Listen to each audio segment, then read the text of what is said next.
வணக்கம் மக்களே, welcome to the ஃபென்சர் show. இன்னைக்கு ஷோல நம்ம பார்க்க போகிறது ரிவர் ஆஃப் பிளட் அப்படின்ற ஒரு மூவியோட ரிவ்யூ. இந்த படம் பார்த்தீங்கன்னா தமிழ் டப்பிங்கோட விஆர் ஓடிடி ஆப்பில் அவைலபிளாக இருக்குது. இந்த படம் ஒரு சர்வைவல் த்ரில்லர்.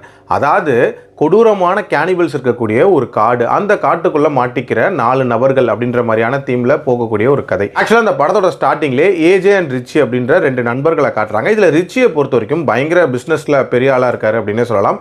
அந்த வளர்ச்சியை ஏஜேவால் ஏற்றுக்க முடியல அப்படின்ற மாதிரி காட்டுறாங்க. ஏஜேவை பொறுத்த வரைக்கும் ஒரு பணக்கார பொண்ணுக்கு ஹஸ்பண்டாக இருக்கிறாரு அப்படின்ற மாதிரி தான் இருக்கிறாரு.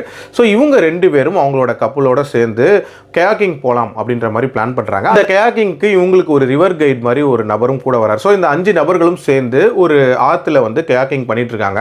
எதிர்பாராத விதமாக ஒரு காட்டு பகுதிக்கு இவங்க போயிடுறாங்க. அந்த காட்டில் தான் வந்து கொடூரமான கேனிபல்ஸ் வாழ்கிறாங்க. அதுவும் மனிதர்களை வந்து கொடூரமாக கொலை பண்ணி சாப்பிடக்கூடிய நபர்களாக இருக்காங்க. ஸோ இந்த கேனிபல்ஸ் இவங்களை என்ன பண்ணுறாங்க, யாருக்கு என்ன ஆகுது, அண்ட் டுவர்ட்ஸ் எண்ட் யார் சர்வைவ் ஆனா அப்படின்ற மாதிரியான ஒரு விஷயத்தை சொல்லக்கூடிய ஒரு படம் தான் இந்த படம். இந்த மாதிரியான கதைக்களத்தோட வரக்கூடிய சர்வைவல் த்ரில்லர் படங்கள் ஏராளம் நம்மளே நிறைய பேர் பார்த்துருப்போம். அதுலேருந்து ஏதாவது மாறுபட்டு இருக்கா அப்படின்னு கேட்டிங்கன்னா பெரிய லெவலில் மாறுபட்டுலாம் இல்லை. கிட்டத்தட்ட அதே மாதிரியான டெம்ப்ளேட்டில் எடுக்கப்பட்ட படம் தான்.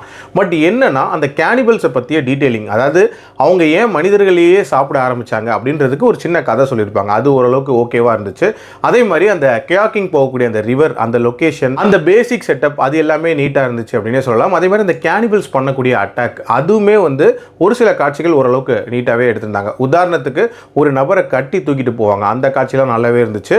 அண்ட் டுவர்ட்ஸ் தி எண்ட் அந்த ஏஜே பண்ணக்கூடிய ஒரு சம்பவம் அப்படின்றதுமே ஒரு நீட்டான சம்பவமாக இருந்துச்சு. அண்ட் அந்த தொடக்கத்தில் வரக்கூடிய அந்த கேனிபல் அட்டாக், அதுவே ஒரு நல்ல டோனை இந்த படத்துக்கு செட் பண்ணிச்சு. அண்ட் டியூரேஷன் வைஸ் பார்த்தீங்க அப்படின்னா லெஸ் தென் 1.5 ஹவர்ஸ்க்குள்ள முடியக்கூடிய ஒரு படம். ஸோ ஒரு பயங்கர குயிக் வாட்சாகவே பார்த்துடலாம். இந்த படத்தோட பிரச்சனைகள் அப்படின்னு பார்த்தீங்கன்னா ஃபர்ஸ்ட் திங், இந்த படத்தோட ப்ரெடிக்டபிலிட்டி ஃபேக்டர் தான். நான் முன்னாடியே சொன்ன மாதிரி ஒரு சர்வைவல் த்ரில்லர் டெம்ப்ளேட் படி எடுக்கப்பட்ட ஒரு கதை தான். ஸோ அதனால நம்ம நிறைய விஷயங்களை ரொம்ப ஈஸியாகவே கெஸ் பண்ணலாம். ஆல்சோ இதில் பெரிய பரபரப்பான காட்சிகளோ இல்லை அடுத்து என்ன நடக்க போகுது அப்படின்ற அந்த எக்ஸைட்மெண்ட்டோ பெருசாக இல்லை அப்படின்னே சொல்லலாம்.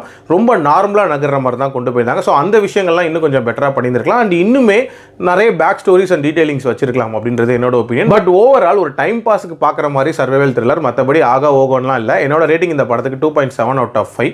அடல்ட் கண்டென்ட்டை பொறுத்த வரைக்கும் இதில் மைல்டாக சில அடல்ட் சீன்ஸ் வரும் அண்ட் பிளட் ஷேட் இருக்கும். அதுக்கேற்ற மாதிரி பிளான் பண்ணிக்கோங்க. மீண்டும் அடுத்த மாதிரி சந்திக்கிறேன். நன்றி.